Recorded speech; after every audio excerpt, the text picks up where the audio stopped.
Okay, thank you. கீழே இறங்குங்க, கீழே இறங்குப்பா. நீ இறங்கினாதான் புத்தம் கொடுப்பேன்.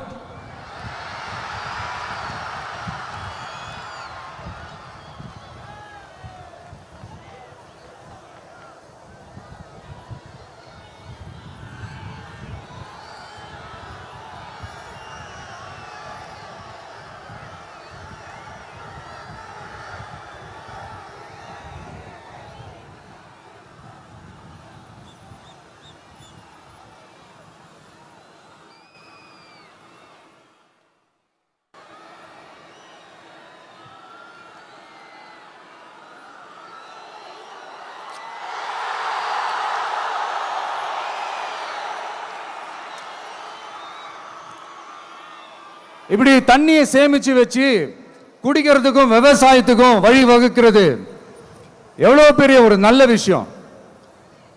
ஸோ இந்த மாதிரி நல்ல விஷயங்கள்லாம் செஞ்சிட்டு கதைகள் சொன்னா பரவாயில்ல, எதுவுமே செய்யாம கதைகளை மட்டும் அடிச்சு விடுறது எப்படி?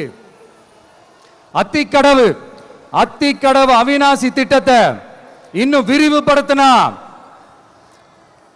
அந்த 3 மாவட்டத்தில் இருக்கிற லட்சக்கணக்கான மக்களுக்கு எவ்வளவு பிரயோஜனமா இருக்கும்.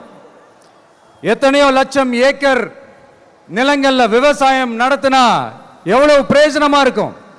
ஏன் அதெல்லாம் பண்ண மாட்டேன்றீங்க? வள்ளுவர் கோட்டத்துக்கு காட்டுற அக்கறைய இங்க மக்கள் வாழ்வாதாரத்தில் கொஞ்சம் காட்டலாம்ல, ஏன் காட்ட மாட்டேன்றீங்க? இங்க என்ன கவர்மெண்ட் நடத்துறாங்களா இல்ல கண்காட்சி நடத்துறாங்களா? இந்த 21ஆம் நூற்றாண்டிலே மக்களை பத்தி எதுவுமே யோசிக்கிறது இல்ல. ஆனா அந்த காலத்திலேயே இது எல்லாத்தையும் பத்தி யோசிச்ச, மக்களை பத்தி, குடிக்கிற தண்ணியை பத்தி, விவசாயத்தை பத்தி, அணை கட்டுறதை பத்தி, கால்வாய் வெட்டுறதை பத்தி, இதெல்லாம் எங்கிருந்து? பவானியிலிருந்து நொய்யலாறு வரைக்கும் கால்வாய் வெட்டி இது எல்லாத்தையும் பத்தி யோசிச்ச காளிங்கராயன் அவர்களுக்கு கோடி கும்பிடு போட்டாலும் பார்த்தாதுங்க. இப்படி அந்த காலத்தில் இருந்த ஒரு ஹீரோவை பத்தி பேசிட்டு இந்த காலத்தில், அதாவது 1920th செஞ்சுரியில் இருந்த ஒரு ஹீரோவையும் பத்தி நம்ம பேசி ஆகணும்ல.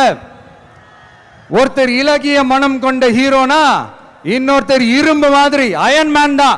எஸ், நம்ம ஈரோடு கடப்பாறை தான்.